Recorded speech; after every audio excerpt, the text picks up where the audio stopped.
Chers confrères et chers collègues, si d'être là parmi vous, c'est un honneur pour moi. Donc, je me présente d'abord, Mohamed Charbouni. Je suis membre de la Chambre finno-britannique et je m'occupe, on me confie la coordination de la Commission énergie. Je suis aussi, en parallèle, directeur général de Vivo Énergie, la société qui distribue les carburants et les lubrifiants Shell en Tunisie. Donc, on achète. Enfin, celui qui recherche le pétrole, c'est Mendy, et nous, on le commercialise, bien sûr. Donc, je me permets un petit peu de présenter au nom du secteur, notre secteur, le secteur de la distribution des produits pétroliers, est un maillon très important de la vie économique, de notre vie. On veut cette énergie proche de nous, distribuée dans des conditions de sécurité adéquates et respectant l'environnement. Ce secteur qui date de plusieurs années en Tunisie, bien sûr, représente quand même un secteur plus de 13 000 emplois, 13 000 emplois directs et indirects à travers plusieurs stations-service. Il y a 800 stations-service à travers l'activité, à travers les différents intervenants. Les intervenants principaux sont 5 sociétés, une société nationale, 3 multinationales et une société privée tunisienne. 800 millions de litres de stockage, ou 800 mètres cubes, comme vous pouvez le dire, et un parc de près de 5 millions de bouteilles de gaz. Un investissement, bon an, mal an, potentiel ou moyen, de 100 millions de dinars par an. Que ce soit pour maintenir nos investissements, nos installations, que ce soit pour la croissance aussi et suivre la croissance de notre pays. Eh bien, ce secteur qui vient, bien sûr, il n'est pas présenté à la fin parce qu'il est le moins important, mais finalement, il est présenté à la fin parce que c'est lui qui délivre l'énergie aux consommateurs. Et donc, c'est un secteur, comme je disais, important, mais on fait face à plusieurs défis. J'ai représenté ici quelques défis principaux qui sont d'abord les exigences réglementaires. Les textes de loi, tant mieux, ils sont là, mais ils se font un petit peu anciens. Donc, c'est des textes qui datent souvent des années 90, donc plus de 25 ans. La technologie a évolué, le monde a évolué, de l'énergie, de la distribution, et les textes deviennent un petit peu, je dirais, caducs et un peu évolutifs. Donc, les intervenants aussi sont très nombreux. Que ce soit, à titre d'exemple, la DGU, la direction de la sécurité, le commerce, la finance. Donc plusieurs intervenants autour de ces textes-là, rendant un petit peu le domaine ou le secteur très administré et très peu agi pour suivre l'évolution de notre monde en termes d'exigences environnementales, en termes de technologie, d'avancée technologique, tout simplement en termes de mesurage et d'automatisation.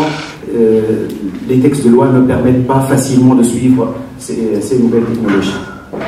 Donc on souhaiterait réellement une réflexion sur une refonte de ces textes, ou une mise à niveau de ces textes selon pour les rendre modernes et suivre notre monde.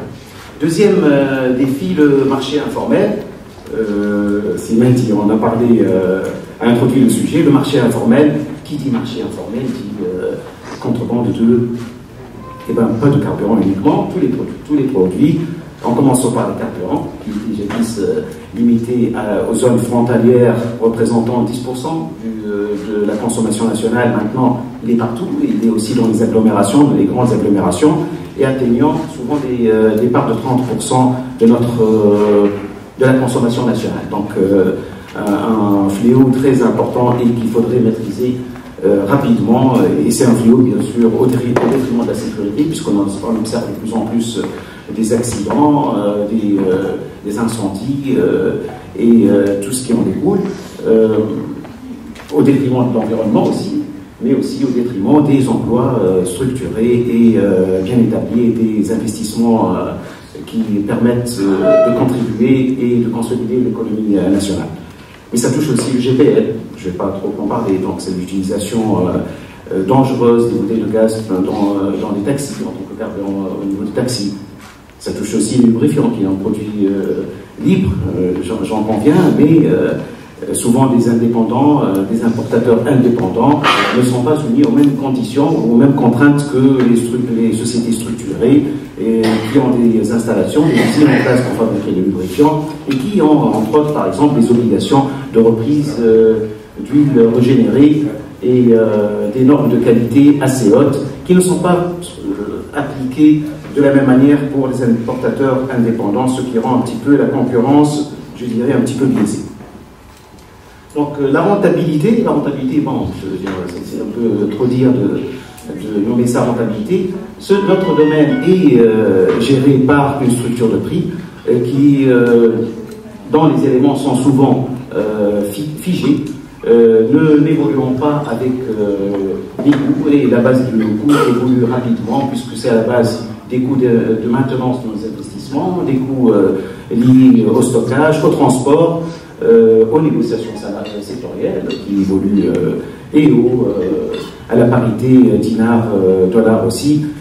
Donc on souhaiterait réellement réfléchir dans ce cadre-là pour rendre cette structure mi-administrée, pas forcément à 100% administrée. On souhaiterait aussi réfléchir un petit peu le cadre fiscal de notre activité, sachant que c'est une majorité de distribution et une activité commerciale. C'est pas, on n'est pas en train de trouver du pétrole de sol, parce que tu vas arriver ainsi. Voilà, donc comme vous voyez, c'est un secteur passionnant, beaucoup de défis, mais qui représente réellement des opportunités réelles de croissance. À titre d'exemple, je citerai le nombre de nouvelles immatriculations en 2016 avoisinerait les 80 000 nouvelles voitures, nouvelles immatriculations, je dirais. Donc ce qui représente quand même une croissance du parc automobile de 4 à 5%. Lors de la première moitié de l'année, notre industrie a observé un déclin de 6%. Donc, contre un parc qui évolue à plus 4, le marché qui décline à 6%, donc c'est un gap de 10% de croissance qui n'est pas reflété dans l'économie structurée et formelle du pays. C'est autant d'investissements en parallèle, autant de création de nouveaux emplois, etc.